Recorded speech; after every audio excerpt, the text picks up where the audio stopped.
Good morning. It's Thursday, July the 16th. Our top story is that Twitter has been the subject of a massive hack targeting some of the biggest names in the United States, including prominent figures in business and politics, as well as celebrities. The list includes Bill Gates, Kanye West, as well as Barack Obama and Joe Biden. As part of the scam, fake tweets were posted from... imposed by the government. Ramzan Karimali, BBC News. Let's talk to our political correspondent, Chris Mason, who's with us. Chris, good to see you. Morning to you. So we talk about unemployment and we talk about these big numbers, you know, like whether it's going to hit 3 million, you know, when the furlough scheme is going to end, if it's going to come to an abrupt stop and how this is going to impact on employers. The fact is that many of us are going to be looking around and many of our friends and family are going to be out of work. It's going to be much more immediate, isn't it? Yeah, morning to you, Naga. It really is, because for all of these statistics, and there's going to be a blizzard of statistics around the economy today, but also in the forthcoming months, the reality, as you say, is that this is people's lives. As a group of 15 Nobel Prize winners, including one working at Oxford, have written an open letter calling for healthy volunteers to be deliberately exposed to the virus in order to speed up the development. Some police forces are limiting the number of blood samples they take from motorists and send for drug analysis because of costs and a lack of testing capacity. A report from the... A sculpture of a Black Lives Matter protester erected in Bristol yesterday has been taken down. The figure replaced the statue. Now, we could all probably use a day at the beach at the moment, but visitors to the coast of Rio de Janeiro had some surprise company this week. Glad it was safe. Big, isn't it? Yes. Time now is 9 minutes past 6. So, a third town in Lancashire is being closely watched as cases that Pendle, along with Blackburn and Darwin, could soon face local lockdown, similar to that we're seeing in Leicester, if the rate of infection isn't controlled. Graham Satchell has more. Graham Satchell, BBC News. Time now is 12 minutes past 6. Let's take a look at today's papers. Let's start with the Times, shall we? It leads on hopes for a coronavirus vaccine. Got anything inside? I've got a couple of things. I was inspired by that seal earlier, and I love a picture of sea life. I just thought this was nice. If you're going to go diving, this is a dream. You go diving, and you're obviously going to see gorgeous sea. The Alien, isn't it? Do you remember that scene in The Alien? Remember that scene? Yeah. Not very comfortable, I don't think. Worth saying a little later on, we're going to be talking to England rugby coach Eddie Jones this morning. And there's a story here about... I mean, check out this story as well, which is apropos of nothing, really. Oh, I saw this. This is that Richard Osman, who's, of course, the host of Pointless Celebrities. Do you remember when you and I were on Pointless Celebrities? I've tried to forget it. It was so bad. It was so bad. And we did do the mumbling thing, because you said, oh, it's fine, it's fine. I didn't want to, but you did. Yeah, you did. And you were like, it's fine. And I gave you an answer, and then you gave me a duff answer, and we went out. I've never forgiven you. You gave me an answer. This is something I've seen. I have no recollection. Richard Osman, if you're watching, I had no part in that. No part in whatever that was. The man who cheated. The man who cheated, who told me that that's how it worked. What was the wrong answer? You remember? It was yeah, I do, actually. So this story, I thought of you, Charlie, with this, because there's an auction going on of all these Hollywood treasures from films. I know how much you love your films, but there's one thing that's going... How much is it going for? I don't know. I can find out for you. I imagine that would be quite expensive. Can I say what is a very odd coincidence that you've mentioned Will Ferrell? Because, do you know what today is? Thursday. Yes, and it's Will Ferrell's birthday. Happy birthday, Will Ferrell. And Will Ferrell is 53 today. So there you go. So not dissimilar. I reckon that suit fit you to a T. There we are. 17 minutes past 6 is the time right now. OK, so we are talking about... We're reflecting jobs figures out today, unemployment numbers today. We know they're not going to be made for pleasant reading for anyone, and that lots of people are worried about where the jobs market is going. So just under an hour's time, and all the signs are that there are some... Last year. Here's more from our education correspondent, Bramwyn Jeffries. /own it to find more information on how to make their time online as safe as possible. You're watching Breakfast. There's lots to come on the programme. No to no-shows. Restaurants are hitting back at customers who fail to turn up after making reservations. We're going to look at the impact that has on businesses. Also coming up, the latest news and weather. Time now is 26 minutes past 6. Time now to get the weather with Matt, find out what's going on. It is miserable this morning. It's really miserable, and that's just the atmosphere in the studio. No, I was talking about outside. Morning, Matt. How could you say that? Outrageous. Morning, Charlie.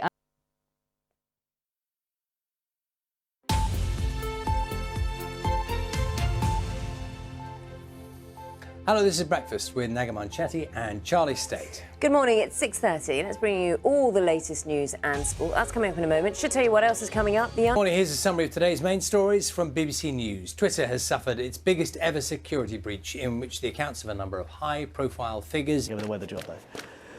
Mike, we were talking about, you know, I can't remember if you were here when we had a conversation about whether golfers cheat. And then we were having actually. Oh, well, but no, go on. Charlie upset a few golfers. And then we were having a conversation a little earlier, you'd have seen, about whether you can cheat in quiz shows. And Richard Osman was saying that, you know, during Celebrity Pointless, the celebrities can get a little bit rule-breaking, just a little bit. Have you ever kind of, you know, just cheated?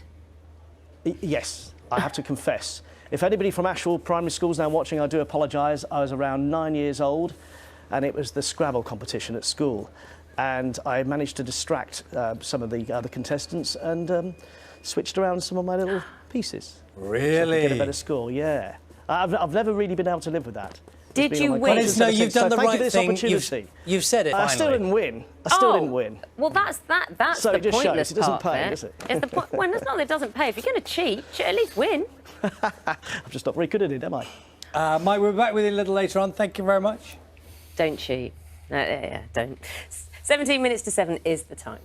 As we've been... Tweets appeared on the pages of people like Kanye West, Barack Obama and Bill Gates. And the messages from those accounts were asking people to send money to an online currency page. Let's talk now to Holly Grace Jones, who's a cybersecurity. Obviously, the benefit of targeting high-profile people is that they have lots of followers on their accounts. But OK, Holly, been really interesting talking to you. Holly Grace Williams, cybersecurity expert and managing director of Sakama. Thank you for talking to us. Thank you. Let's see, time now is 6:47. So we want to introduce you this morning to someone you may be seeing a little bit more of in the future. His name is Harry Mountain.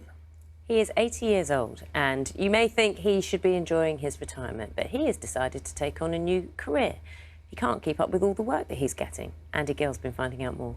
1,000 people lost their jobs over the last 3 months.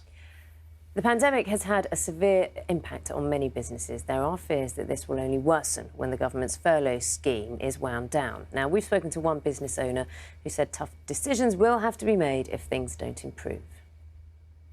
We are going to be talking to Alex Sharma from the Government Treasury Minister a little later, about 7:30, in about 10 minutes. 18 minutes past 7 the time is... Year 6 pupils would usually celebrate their last day at primary school. I still have my shirt from when I left school. With all everyone's names? All the writing and the rude, yeah. Sadly for the class of 2020, lockdowns ruled out those kinds of celebrations. Doesn't mean they can't celebrate in style. They've just had to be a little bit more creative. Take a look at some of them.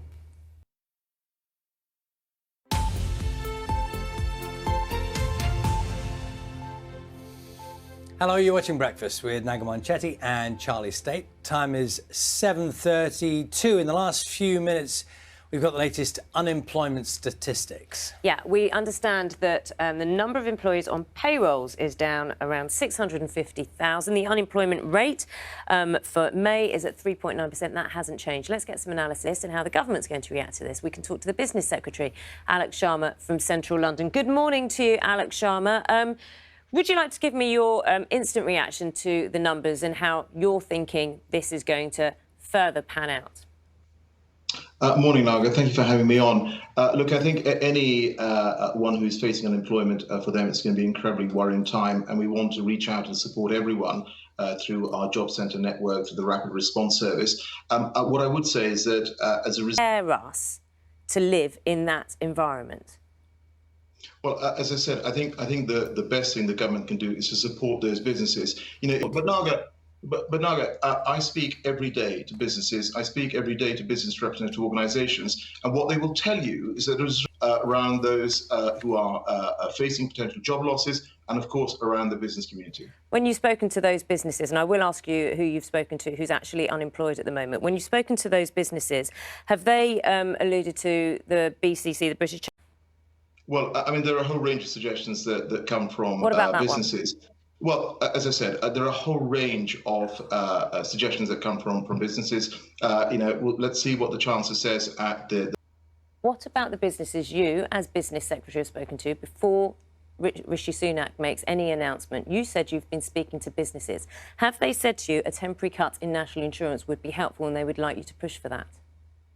Well, Naga, I have lots of conversations, and there are all sorts of suggestions that are made by people. We will... you'll have seen from the Prime Minister's speech some days ago where he talked about wanting to build infrastructure, wanting to create jobs, bringing... We will hear on Friday, as you made very clear. You said you've spoken to businesses. Have you spoken to anyone who has been, say, made redundant in the last month, or who knows they're not going to have a job to go back to, or who is unemployed? Because you said you've spoken to lots of businesses.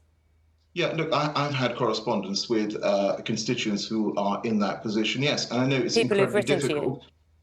Yes, and it is incredibly difficult, and I have written back to, set out, continue to do that. What is an acceptable number? What is your predicted number for how many will be unemployed, say, this time in spring next year? No, look, what we want to do is to safeguard as many... Alex Sharma, Business Secretary, thank you for your time this morning. Thank you. Time now is 7:41, so let's pay a little attention to sport now. Mike's on standby. What have you got for us this morning, Mike? Could you come up a little later on, Mike? Oh, I can't wait. Eddie Jones, yes, he's won the Battle of the Books, but fascinating to hear him as he starts to... Oh, Eddie Jones, never dull. No, absolutely. Look forward to that. Thanks, Mike. Top minutes to 8 is the time. A third town in Lancashire is being closely watched as cases of COVID-19 continue to rise in the district. There are fears that Pendle, along with Blackburn and Darwin, could soon face local lockdowns similar to that in Leicester. As has not been possible. So we've had to care for one another, support one another in different ways. And of course, the ongoing contact between us and those who are bereaved through the telephone, calling one another and so on. All of that has continued and continue to bring comfort wherever possible. Well, Dean, it's good to talk to you this morning. We wish you well with today's event, 11 o'clock in Manchester Cathedral. Thank you very much. Thank you, Charlie.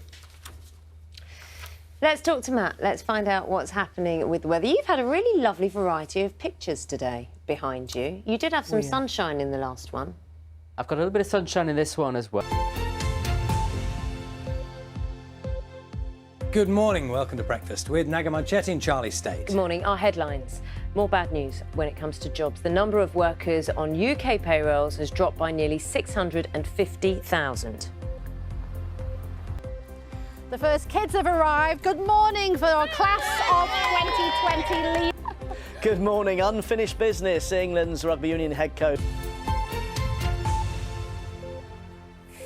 Good morning to you. The number of workers on UK payrolls has fallen by 649,000 between the months of March and June. This is according to official figures published this morning. Economists say the full effect... Political correspondent Chris Mason. Good morning to you, Chris. So, can you give us an oversight? Because these statistics, in a way, are a little bit confusing.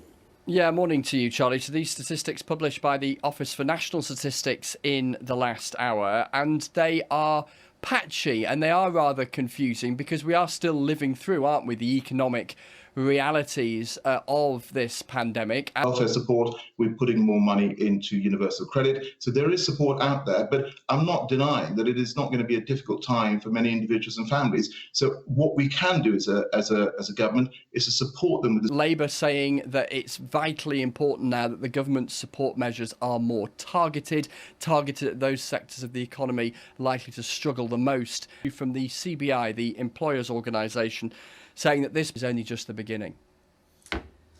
Chris, for the moment, thank you very much. Twitter has been the subject of a massive hack targeting some of the biggest names in the United States, including prominent figures in business, politics and entertainment. That listening, Jones. So, Rory, this gradually emerged. Literally, people were looking at the... Now, a sculpture of the Black Lives Matter protester, which was erected in Bristol yesterday, has been taken down. Prize winners have written an open letter calling for volunteers to be deliberately exposed to coronavirus in order to speed up the development of a vaccine. Let's talk to our health correspondent, Fergus Walsh. Fergus, always... Good morning. Those are the statistics that have come in from the Office of National Statistics around unemployment. And Sean's in Liverpool for us this morning. Sean, every time we talk about this, it is really important to point out this is about people's lives, isn't it? This is the families that will be affected. And I'm just looking at the one number that I think is going to be a lot of attention, and maybe you can do the first explainer for us of this. This is the number of workers on UK payrolls fell by 649. The airline collapsed back in March. It's expected that the numbers could get tougher before they start getting better. Yeah, Sean, it's a point well made, isn't it? And as you were saying, you know, we talk to politicians, experts, statisticians, and then you hear the voices of those people that, you know, who have already lost their jobs, and it does really bring it home. Sean, thank you.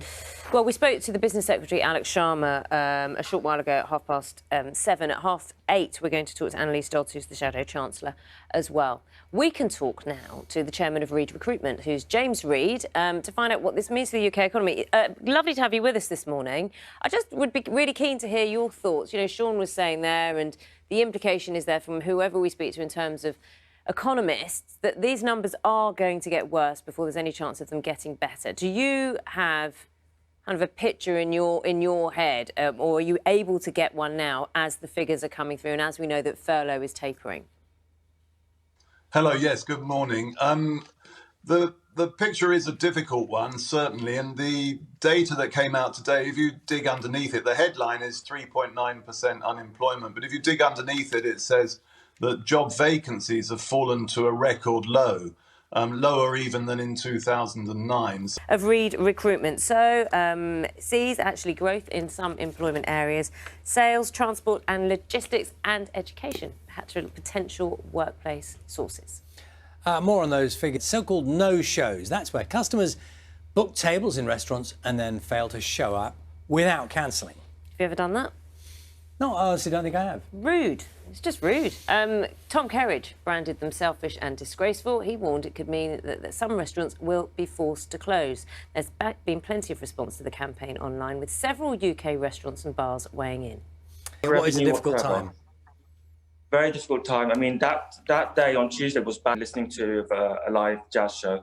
Well, I hope for you that people do decide to book and then turn up, because it's obviously having a big impact. Nolan, thank you very much. And Antonia, thank you for your time this morning as well. And that Antonia behind the No More Shows campaign, which you can find online.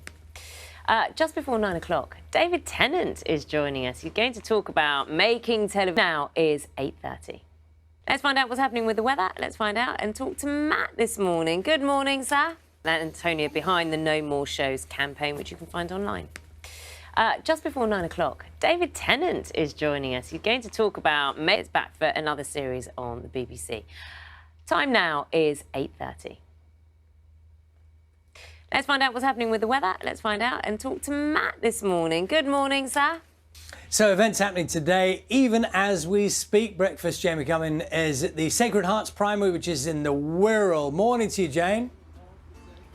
And it will be, in years to come, it will be a badge of honour to have graduated in 2020 in the circumstances we're in. Yes. However difficult it may be, but it's a great atmosphere to have. Oh, I'm glad they've fully embraced it. Well done. It's coming up to 20 minutes to 9. Look, all morning we've been taking a look at unemployment. Latest figures show the number of workers on UK payrolls fell by nearly 650,000 between March and June. We can speak now to the Shadow Chancellor, Annalise Dodds. Thank you for your time this morning. 14 minutes to 9 is the time. It's time to talk to Mike. Mike, I think something that we've learned so much, isn't it, during this pandemic, is all the new rules that we have to stick to and processes where, you know, once upon a time there were so many things you just didn't have to think about, and now when you don't think about those things, the effects can be pretty brutal. Yes. Good. Very good, Mike. Thank you very much. Thanks, Mike. Just now, 10 to 9. When the pandemic rapidly escalated in March, filming for all television dramas came grinding to a halt. Repeats have been rolling, many have been waiting, just hoping for something new to hit their screens. Last week saw the return of There She Goes. The series, based on true events, follows the story of a family raising a daughter with a very rare and undiagnosed learning disability. The garden centre where we bought our Christmas tree. Do you want a Christmas tree? Well, I don't really have any Christmas trees. Rosie. Excuse me, sorry, you have any Christmas trees? I can check, but I'm pretty sure we don't. It's February. Yeah. See, they have no Christmas trees. Okay, I gotta go. All right, come on. Let's go to the park for a nice walk. Very, very telling what parents are dealing with, especially when they have children with learning difficulties. David Tennant joins us now. David, good morning to you. Morning, Lovely to... How are you? Oh, I'm all right, thanks. How are you guys doing? Really well, I think. Pleased that we've got time to chat to you. Enjoying your background there. Is that your choice? This is just, well, you know, you get to see every corner of our house during lockdown. A clip of that, and I've been lucky enough to see a few of the latest series, and there is humour in it, as well as kind of a weariness and an exhaustion that the two parents and their son actually deal with. Yeah. But there is must have been very important to inject, especially if this is based on a true story. How it is to have a child with all these challenges. I think we can often... I think portrayals of that on television historically have often been rather sentimentalised, and that's not the case with this. You can absolutely see that this family love each other and care for each other very deeply and have a very special bond, but that we don't shy away from showing that, particularly in Rosie's early life, Sean, my character, really struggled with what that meant. Yeah, it's worth explaining that, isn't it? Because in the series, you jump between the early days of the family, you know, trying to grasp what is going on, and then later on, when there are other struggles, but they know a little bit more. Exactly. BBC Two continues at 9:30. I do want to talk to you, David, about Staged, because I nearly fell off my sofa last night just laughing at it. I kind of binge-watched it a bit. And there's this brilliant... So basically, let me tell everyone what it's about. It's about you and Michael Sheen. You're supposed to be working on a project together. You can't obviously rehearse in the theatre, so the director says, can you rehearse across like a Zoom chat? So you're both in your homes. And we started this interview with you saying, you get to see my home, because we get to see you, we get to see your families. How was that? And was it filmed in just real time? Like, are all the bits in there, or is it quite heavily edited? Third episode, which I won't give anything away, apart from the fact it is very awkward, where you are caught out being, duplicitous. Have you ever been caught out being duplicitous, and how have you dealt with it? No. Dave, tell us a bit about, we always ask people this, lockdown for you. I know obviously things have eased a bit now, but, you know, at its height, how was things in the Tennant household? How did that pan out? Do it at all. And then you have to figure out how to teach it the way that they now teach it. And, I mean, I've always respected teachers for what they do, but oh my goodness, I'm very glad they exist. Do you know, I think that journey that you described, so many people listening to you go, I know exactly what you're talking about. Yeah. Well, look, lovely to speak to you this morning. And the series is, as you described earlier, it is very funny, and there she goes, very funny, but it is searing at times, and it just makes you stop and think. So thank you very much. It's not really like anything else. I'd heartily recommend it. Yeah, absolutely. Nice to see you. David Tennant there. So we spoke about There She Goes. That's BBC Two tonight, 9:30. If you want to see Staged, that's on the iPlayer as well. It's a 15-minute chunk, so very easy to watch. That's all from us this morning. Back tomorrow at 6. Have a lovely day.